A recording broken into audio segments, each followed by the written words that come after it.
Vamos a casi ir terminando en esta serie acerca de la vida sobrenatural, de nuestra relación con el Espíritu Santo y específicamente con la oración.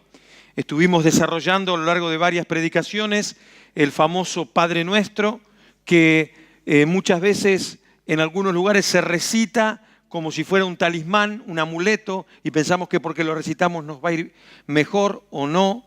Y vimos a lo largo de todas estas predicaciones el porqué de cada segmento del Padre Nuestro y cuánta bendición encontramos y cuánta orden, porque el que estaba enseñando a orar en ese momento era el Señor Jesús a los discípulos y les estaba enseñando algo importante: aprender a tener esa relación directa con el Padre, aprender a orar y que la oración sea algo efectivo.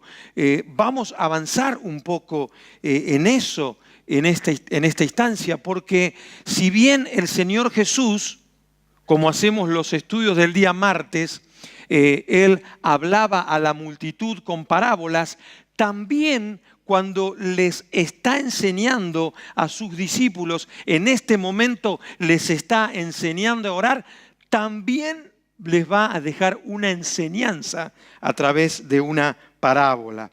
Así que solamente a título de poder repasar y recordar, el Padre Nuestro es algo que engrandece la figura de Dios. Nuestra oración, el inicio de nuestra oración tiene que ser exaltar y reconocer la grandeza de Dios. No hay necesidad que pueda opacar la grandeza de Dios. Para ti puedes tener una necesidad de vida o muerte, parece que el mundo se viene abajo, pero nada tiene que ver al lado de la gloria de Dios. ¿Sí? Así que hablamos también de lo que Él es en su grandeza, en su santidad, y hay una petición explícita: venga tu reino.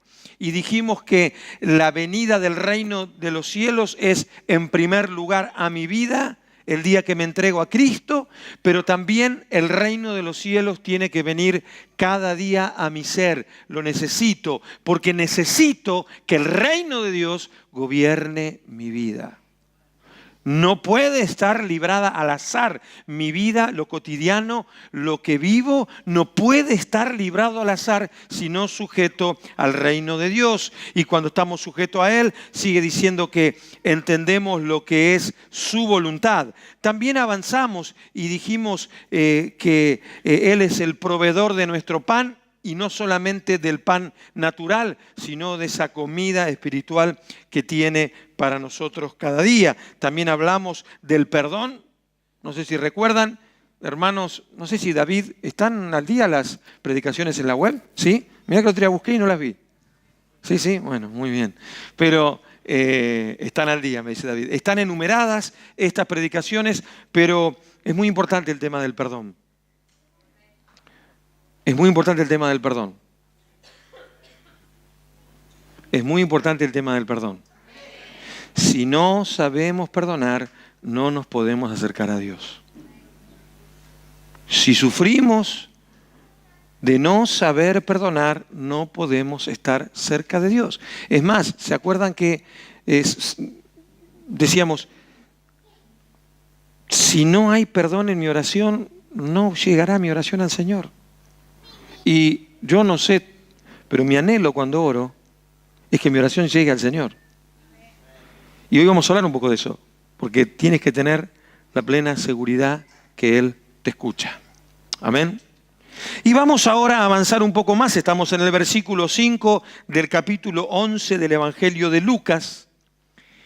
Y dice así: les dijo también, recuerden, le estaba hablando a sus discípulos, les estaba enseñando.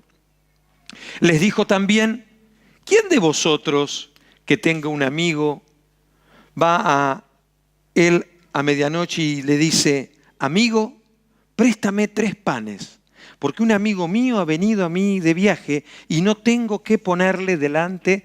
Y aquel respondiendo desde dentro le dice, no me molestes, las puertas ya están cerradas y mis niños están conmigo en cama, no puedo levantarme y dártelos. Os digo que aunque no se levante a dárselos por ser su amigo, sin embargo por su importunidad se levantará y le dará todo lo que necesite. Y uno dice, ¿les está enseñando a orar? ¿Qué tiene que ver? ¿Qué tiene que ver esta historia que se inventa Jesús? Si les está enseñando a orar y me sale con que uno que estaba allí y que le llegó un amigo de viaje y resulta que no tenía darle nada para comer y fue y despertó al otro, que el otro le dice que no, que mis hijos están durmiendo, que ya eché llave, ya puse el cerrojo. Tiene mucho que ver, muchísimo que ver. Seguramente que si nos pasa a nosotros, la respuesta sería no. No, es que todo lo que tengo está en el congelador y se me rompió el microondas, no te puedo dar nada. Algunos ponemos el teléfono a cierta hora para que... Ponemos, dije, ¿eh? A las 11 de la noche mi móvil, no es que no te quiero atender hermano, pero no sé qué sucede, se desconecta. Y se reinicia a las 7 de la mañana al día siguiente. Pero si insistes, te cuento un secreto, si insistes se vuelve a conectar. Pero es un programa que tiene el teléfono. Pero todos tenemos nuestro momento, ¿no? También quiero que sepan que el mío está apagado, pero mi esposa está encendido, así que pueden llamar a mi esposa, que ella te llaman. No, quiero que sepan, como saben y como siempre decimos, que estamos a la hora que necesiten y en el momento que necesites. Pero estamos hablando aquí del siglo I, y era una costumbre anterior al siglo I. Si había algo que caracterizaba a la sociedad de aquel entonces, era justamente la hospitalidad. Si nos remontamos a tiempos antiguos, mucho antes de la venida del Señor, cuando un viajero llegaba a una ciudad, iba a la plaza de la ciudad a esperar que alguien le ofreciera pasar la noche. ¿Sí? No existían las cadenas de hoteles y no. Había lugares de hospedaje. Había lugares, sí. Como ese lugar cuando llegó José y María, que María estaba a punto de parir y terminaron al final en el establo donde nació Jesús. Pero sí te digo que Jesús les habla de esto porque en él, en aquel entonces, la costumbre de hospitalidad era algo arraigado en la sociedad. Era arraigado y te digo más, era obligatorio hospedar. Era una obligación individual que nadie te lo obligaba, pero uno se sentía en la obligación de hospedar. Era una costumbre comunitaria, era muy accesible, no importaba de dónde venía, si era familia, si era huésped, pero había esa sensación de que, aparte, si tú recibías a alguien en casa, eso involucraba a toda la ciudad. No, este es el invitado de él, que se apañe. No. Todo el pueblo, toda esa aldea, toda esa ciudad se sentía hospedadora de ese viajante. Ya vas a ver por qué te quiero un poquito hablar de cómo era la comunidad de ese entonces. Una comunidad que sentía que recibía a ese viajante, a ese viajero. Así que por más molesto que estaba el personaje el que decía, para un poco. Bueno, así no podía ser porque no había reloj, ¿no? Pero para un poco. Los niños ya están durmiendo y está echado el cerrojo. Otra vez, pero ¿por qué tiene que ver? Es que no era como ahora que los niños tienen su habitación. Allí había un mono ambiente, ¿sí? Y cuando ahí se comía, se dormía, se desayunaba. Entonces, ante cualquier movimiento, era verdad. El padre de familia dice, yo no me muevo y se despiertan los niños. Yo no sé si alguna vez estuviste en Argentina, en el norte, están los indios tobas, ¿sí? Y me acuerdo cuando yo estaba allí en la iglesia que visitábamos, y es más, hay una iglesia allí funcionando. Hay una en el pueblo y otra dentro de la reserva, donde la reserva es el lugar donde viven los indios, ¿sí? Algunos sabemos, otros no, por eso lo aclaro. Y uno llegaba a la casa, a lo que era la casa de ellos, y no quiero exagerar, pero la proporción de esa vivienda era 5 metros por 3. ¿Sí? Y ahí funcionaba todo. Las paredes eran de barro y de paja, los techos también, el mejor era de chapa. Pero ahí transcurría todo. Es más, ¿sabes cuándo terminaba el día? Cuando se iba el sol. Así que pronto, rápido, a poner el fuego antes que se vaya el sol, porque había que cocinar. Y hasta que no salía el sol otra vez, no había movimiento. ¿Sí? Así vivían, esta era la costumbre. Y miren, estamos en el siglo XXI y sigue siendo esa costumbre en algunos lugares. También es cierto que en esas comunidades son muy hospedadores, muy amables. Me acuerdo una vez que fui que llevábamos provisión de alimentos, ¿no? Una provisión de alimentos para que tengan para varios meses, y ellos nos daban pomelos. Y terminamos de comer un pomelo y nos daban otro pomelo, ¿no? Y, ¿viniste en ese viaje? No. Y otro pomelo, ¿no? Y al final uno siente cargo de conciencia porque dice, pobre, estamos comiendo los pomelos de ellos, ¿no? Y le digo, no, pero nos da cosa que nos estamos comiendo todos los pomelos. No, dice, hace un mes que estamos a pomelos. Y ahora vosotros nos habéis traído comida, así que llévense los pomelos. Ya soñaban, tenían pesadillas con los pomelos. No sé cómo llegué aquí, pero bueno, por el tema del hospedaje. Así que, miren, es una costumbre que viene de todos los siglos. Por eso también es muy bonito cuando hacemos cosas en la iglesia, que hospedamos a los hermanos. A veces hospedamos ángeles. Y otras veces también, ¿no? Pero digo, es muy hermoso, es muy bonito, eso nos hace bien. Y eso ya venía de aquel entonces. Entonces, quiero decirte que por más que este hombre, que lo dice la parábola esta, por más que él se enfadase, él se iba a tener que levantar igual.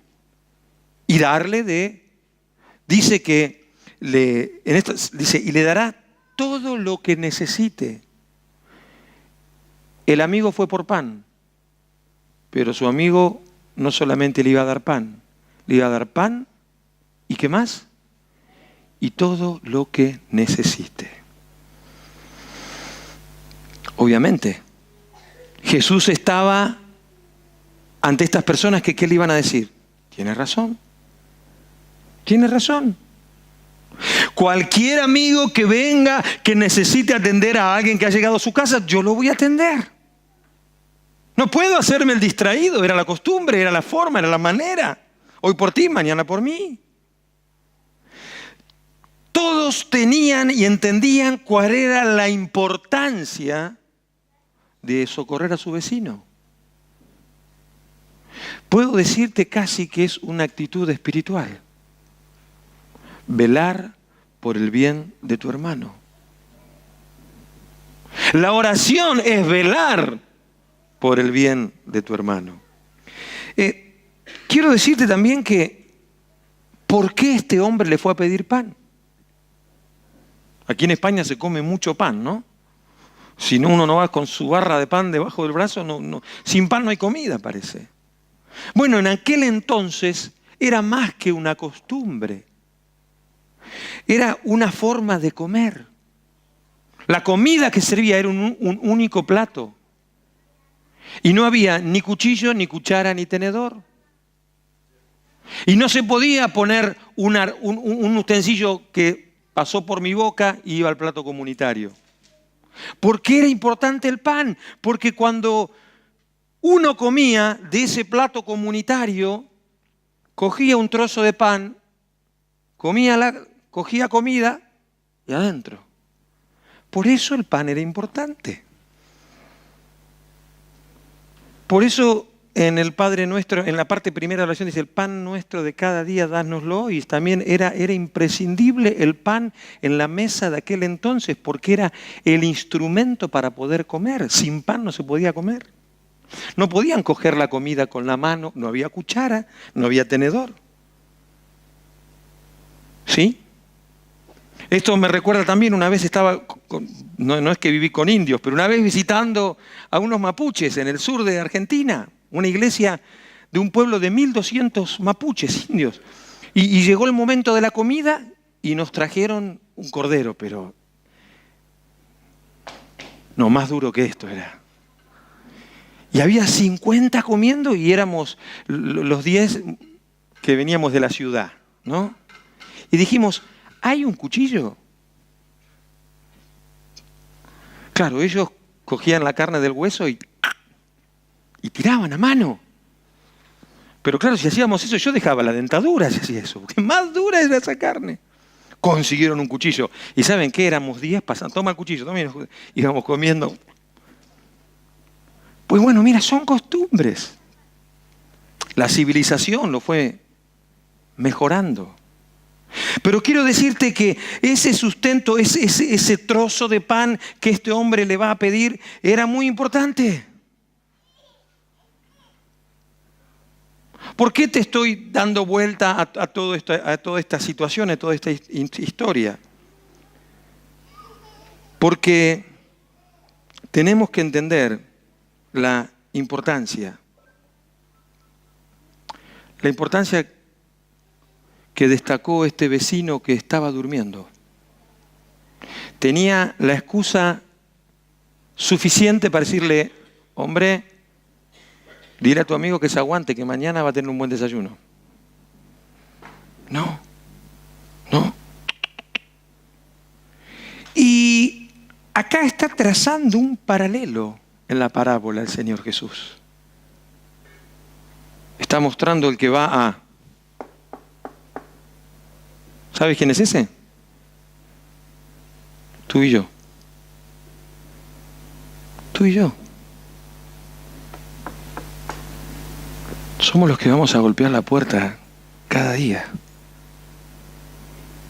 ¿Sabes quién es el vecino que está del otro lado de la puerta? El padre. El padre de familia. Es ese Dios que no está durmiendo y no tiene ningún niño ni ningún cerrojo puesto. Jesús tenía que hablar para que entendamos aquí en la tierra. Pero Dios es el que está dispuesto a levantarse siempre para atender esa oración que aprendimos a hacer. Es por eso en este momento, cuando ya Jesús explicó, dio pasos, directivas de cómo orar.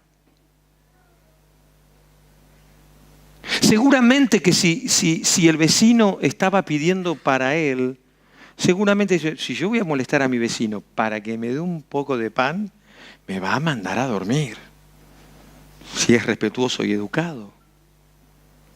La única manera que alguien podía ir a despertar a otro era porque llevaba la carga de otra necesidad. Y de esto se trata, hermanos. El primer motivo de oración, el motivo de oración es el motivo de la necesidad. Nada más que tenemos ese padre de familia es tan bueno que aún atiende nuestra necesidad cuando vamos a golpear la puerta. Y no solamente nos va a dar lo que necesitemos, sino que dice al final de la parábola, mucho más. Y muchas veces recibimos en escasez porque pedimos en escasez.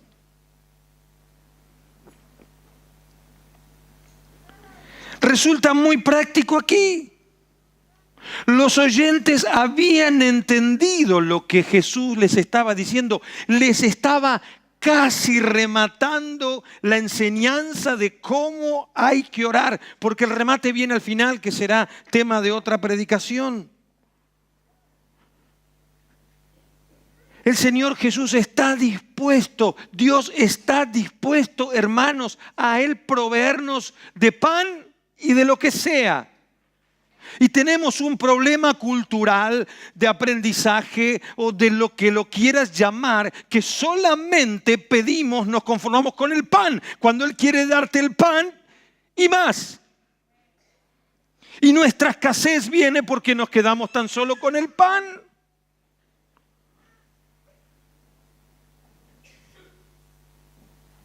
Dice, sin embargo, por su importunidad, es la única vez que esta palabra difícil, que fue difícil de traducir, aparece en las Sagradas Escrituras. Importunidad, se levantará y le dará todo lo que necesite. Nosotros no le decimos inoportuno, le decimos otras cosas, ¿no? Mejor no las repito desde aquí. Qué pesado este tío.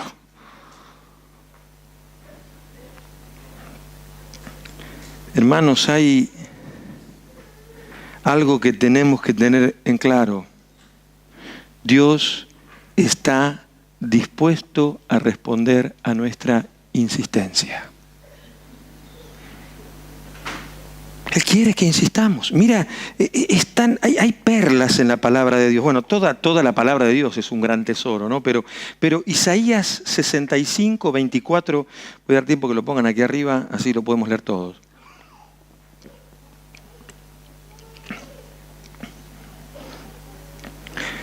Isaías dice, y antes que clamen, responderé yo. Mientras aún hablaban, yo habré oído. Léelo bien. ¿Te has dado cuenta lo que dice aquí la palabra? O sea, antes que yo clame, es que Dios ya sabe lo que yo voy a clamar. Ah, entonces no clamo nada. No dejes de clamar. Antes que yo clame, Él va a responder. Y mientras aún hablan, pero no emití voz, Él ya sabe lo que le vas a decir. ¿Tú tienes esa relación con Dios? Porque esto es una relación, volvemos a esta serie de predicaciones, de confianza y dependencia de Dios. Bueno, no, como, a ver, no me lo quites, ¿eh? No, ¿para qué voy a clamar si Él ya sabe lo que, bueno, ya sabes, ¿eh? Respóndeme. No. Él ya sabe, pero hay un ejercicio que yo tengo que hacer, porque ese ejercicio va a hacer que yo crezca espiritualmente, porque ese clamor tiene que ser genuino, porque ese clamor va a salir de lo profundo de la necesidad. Mientras aún estén hablando, yo habré oído. ¡Wow!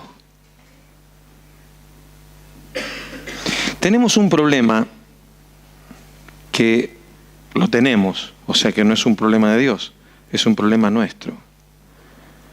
Algunos creen que Dios no nos escucha. Yo no sé para qué voy a... Y encima el pastor me dice que antes que yo clame, Él ya va a responder. A mí Dios no me escucha. A mí Dios no me escucha. No me responde. ¿Y quién te dijo que cuando no te responde es porque no te escucha?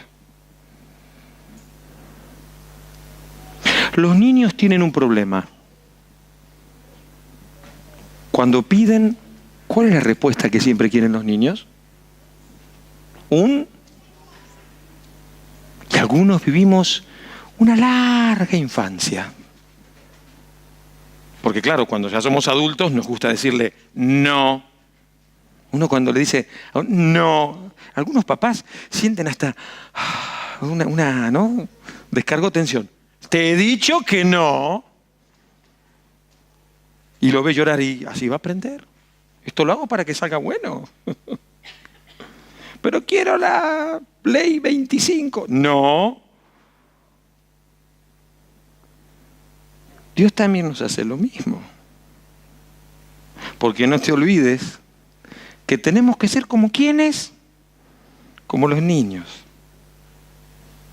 para entrar al reino de los cielos, pero ser personas maduras en el Espíritu. Amén.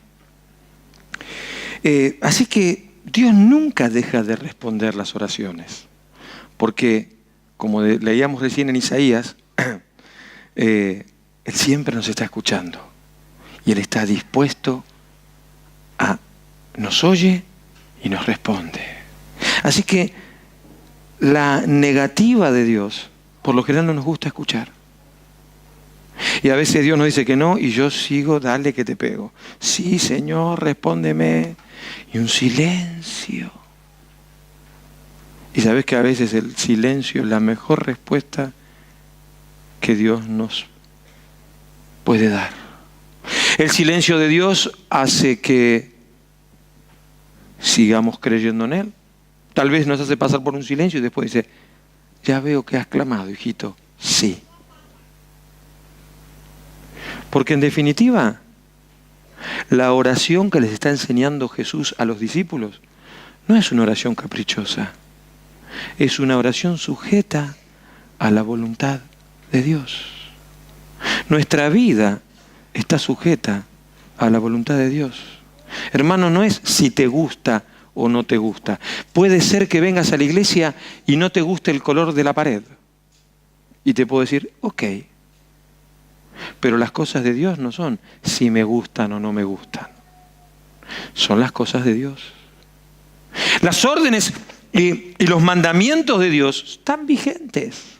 Siempre. No, era para otra época. Eso era para cuando... ¿Para qué época? Miren, de los libros que existen en el mundo, en la historia de la humanidad, el único que jamás ha perdido, ni pierde, ni perderá vigencia es la palabra de Dios. Nos las pueden ofrecer en 20.000 formatos y en muchas traducciones. Ten cuidado de una que es la de la teología actualizada, ¿no? La Biblia de la inclusiva. Hay una Biblia que es la Biblia inclusiva. Tú no, si la ves por las redes, no pongas ok, me gusta, no la propagues, porque es una Biblia modificada, adaptada a la homosexualidad. Claro, porque tienen que estar adentro. No, la palabra de Dios es vigente. Al que le puedo decir más fuerte, pero no más claro. La palabra de Dios es vigente. Es la única. Ay del que le cambie un tilde, una coma. ¡Wow!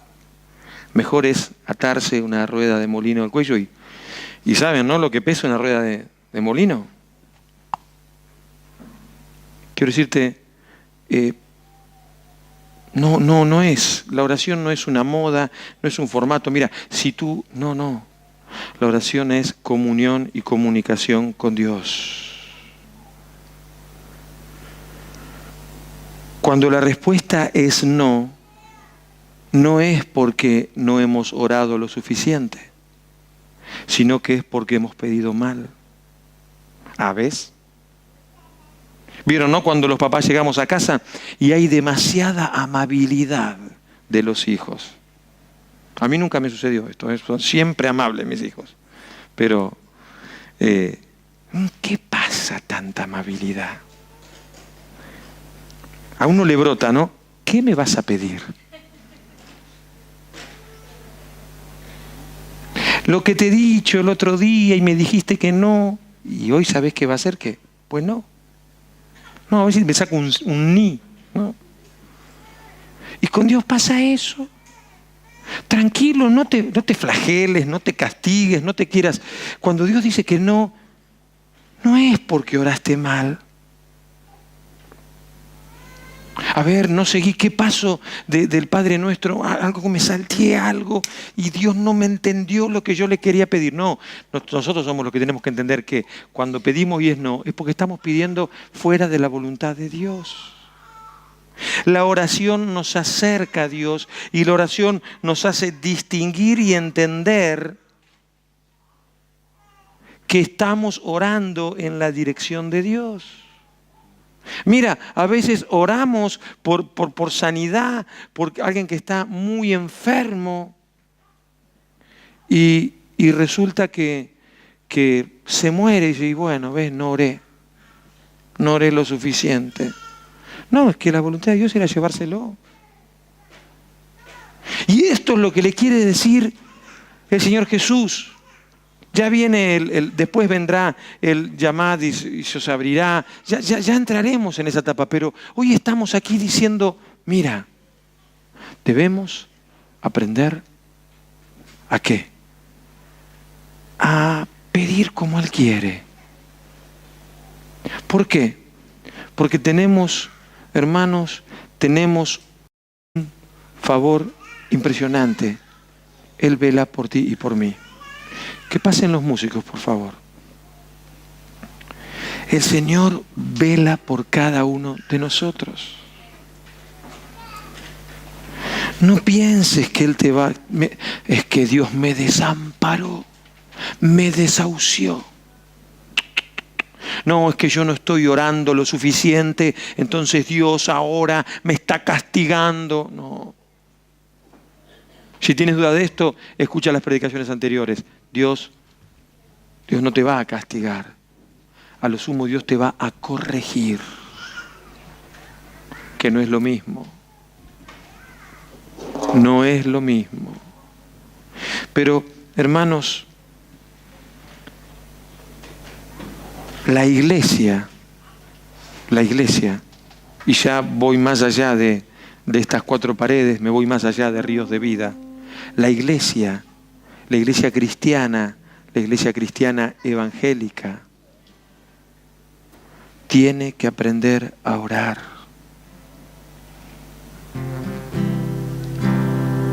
Muchas de las crisis que tenemos como cristianos las sufrimos en el momento que descuidamos la oración.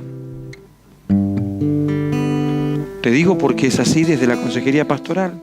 Siempre que hay una crisis o un problema difícil es ¿cuánto hace que han dejado de orar?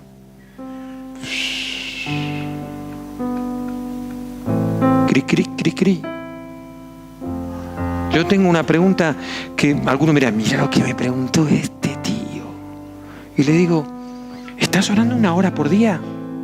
Y los ojitos hacen clink, clink, clink. No, 1 hora por día. ¿Cuánto tiempo inviertes en comer al día? ¿Alguno pensó eso alguna vez? ¿Has pensado alguna vez eso? ¿Cuánto se invierte en 1 hora en comer al día? En todo lo que comen, 1 hora. ¿Y quien dice 1 dice 2? 2 horas en vez de 1, ¿o no? 1 hora al mediodía, 1 a la noche, el cafelito. ¿Y en orar? Porque yo soy malo y digo, ¿orás 1 hora al día? ¿A la semana? ¿Y cómo pensás que va a funcionar tu vida? Los que tenemos un coche, ¿cuándo vamos a repostar? A veces cuando se enciende la luz, ¿no? ¡Pim! Y si el coche te va contando los kilómetros que faltan, no, todavía falta. El mío cuando llega a 50 de ahí, no me dice más nada. Y ahí sí, vamos, ¿por qué? Porque uno va especulando, de 100 a 50 especula. Todavía me queda.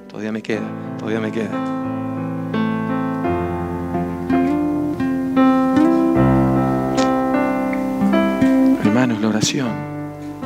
No ores por ti. Ora por la iglesia.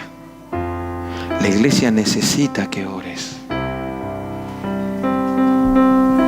Acá vengo, prepárate. Por eso los martes tenemos un culto de oración. Mira, ni levantamos ofrenda los martes, ¿te diste cuenta? Muchos están aprovechando de venir. No hay ofrenda, vamos. No, es una broma. Porque nos mueve la oración. Y como uno de los pastores de esta iglesia te digo, desde que hemos empezado a tener los martes de oración, ¿me escuchás?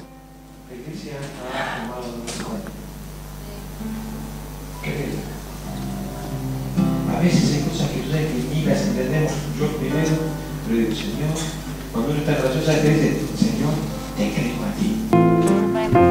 Ya está. No me digan, no me expliquen nada. ¿Vieron cuando llega la esposa y le dice, querido, te choqué el coche? No me cuentes nada. ¿No? No me interesa. Solamente quiero orar. Porque a mí me hace feliz cuando la iglesia está bien. A mí me hace feliz cuando la iglesia de aquí a la vuelta está bien. Yo no me gozo cuando la iglesia está mal. ¿Sabes por qué no me puedo gozar cuando una iglesia le va mal? Porque cuando una iglesia le va mal, le duele el corazón a Dios. Me acabo de inventar esta expresión, pero quiero que sepas que a Dios le duele. ¿Sabes por qué? Porque cuando a la iglesia le va mal, le está yendo mal a la amada, a la niña de los ojos. Le está yendo mal a aquella por la cual Jesús puso la vida.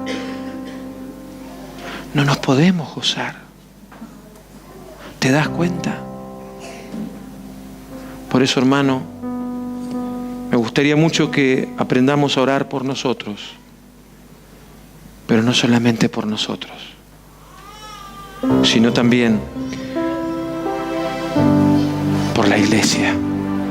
Sabes que esta caja, que no la vamos a usar hoy, pero este martes tampoco la pudimos usar porque estuvo el pastor Israel Valenzuela. Esta caja está lleno, ¿sabes qué es todo esto? No lo sabes. Pedidos de oración de gente que pide que oremos por ellos. La oración eficaz del justo puede mucho. ¿Llevas tu tarjeta encima? ¿Llevas tu arma cargada? Lleva una tarjeta. Por la que puedes bendecir a mucha gente, a muchísima, que necesita del Señor. Amén. Pero que vamos a orar por los demás. Tenemos que empezar primero por casa. Y quiero dejarte algo claro. Cuando Dios dice que no, no es porque no tienes fe. Porque para querer el no de Dios necesitas mucha más fe. Sí, te creo. A veces pensamos que es un castigo de Dios. No, hermano, te lo repito, no es un castigo de Dios. Dios te dice que no, porque está cuidándote, te está protegiendo. ¿Me entiendes? Es por eso, no por otra cosa. Saber que Él me responde antes que yo clame, o que me oiga antes que yo hable, sirve para que al orar diga: gracias, porque me estás acompañando, estás a mi lado. Mamás que tienen a sus hijos en edades difíciles, no dejen de orar. Yo les puedo decir, Dios es fiel. Mamás y papás que tienen hijos que no les dan trabajo, doblen más sus rodillas, no bajen la guardia. ¿Me entiendes? Porque a veces el peor problema que tenemos es que nos vaya bien. Ya está, no oro más, no hace falta. ¿Para qué?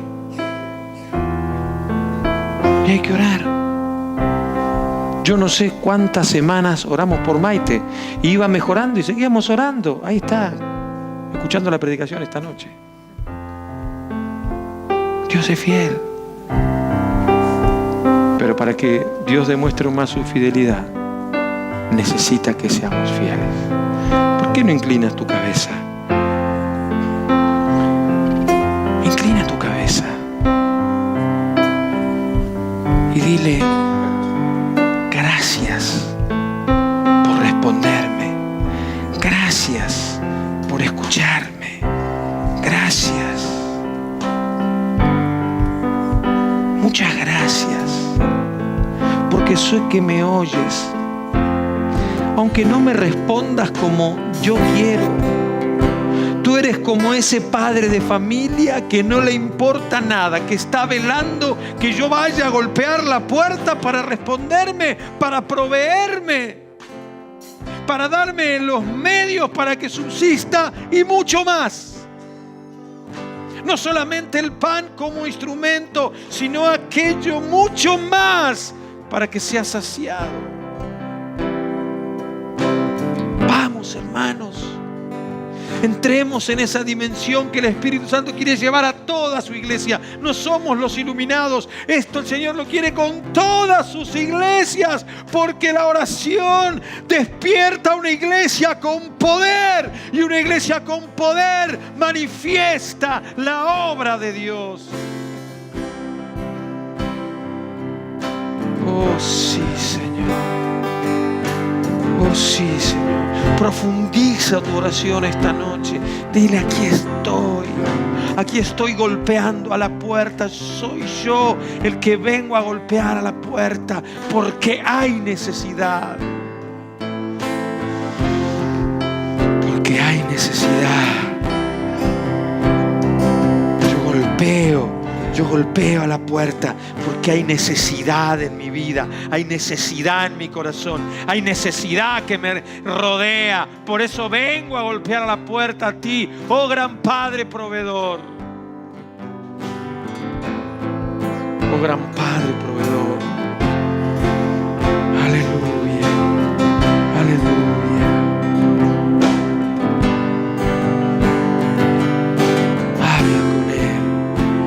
Dirígete a Él en esta hora. Vengo ante ti postrado, con todo mi ser te quiero ver.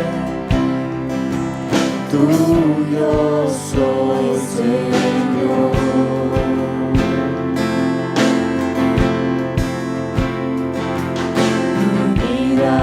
Pongo en tus manos, Dios de gracia, vengo en humildad, en tu presencia quiero estar.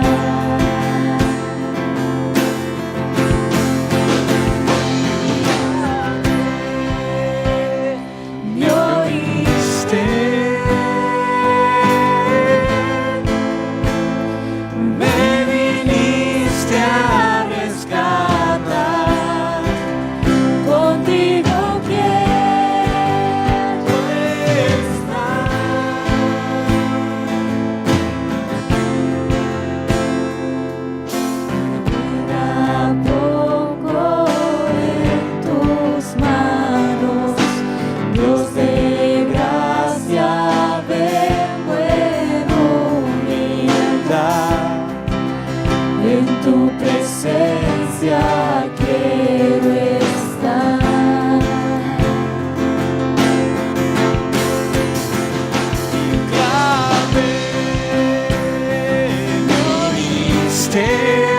Aleluya.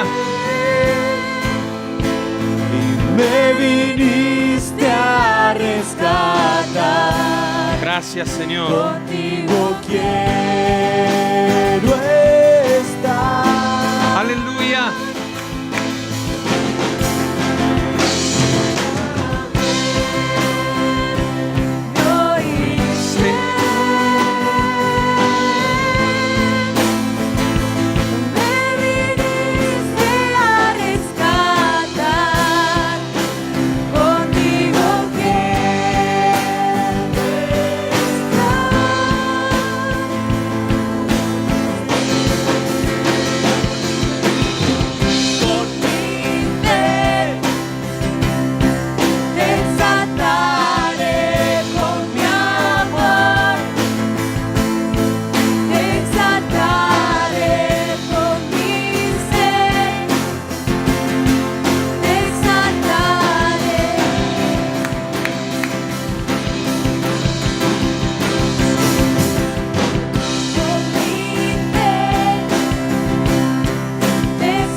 Aleluya, Señor. Y queremos entrar en esa relación contigo. Queremos aprender a dirigirnos a ti. No con un protocolo, sino desde un corazón humillado, contrito, relacionado contigo. Te amamos. Y entendemos los tiempos que se avecinan. Tiempos en los cuales la respuesta, la fortaleza, la solución está en una vida de oración contigo. Gracias por responder a nuestro clamor. Gracias por estar atento, tu oído a nuestras palabras. Gracias por tu favor hacia nosotros. Ruego por cada una de las oraciones de mis hermanos. Las presento delante de ti. En el nombre poderoso de Cristo Jesús. Amén y amén. Hermanos, tengamos una vida plena de oración. Amén. Que Dios te bendiga.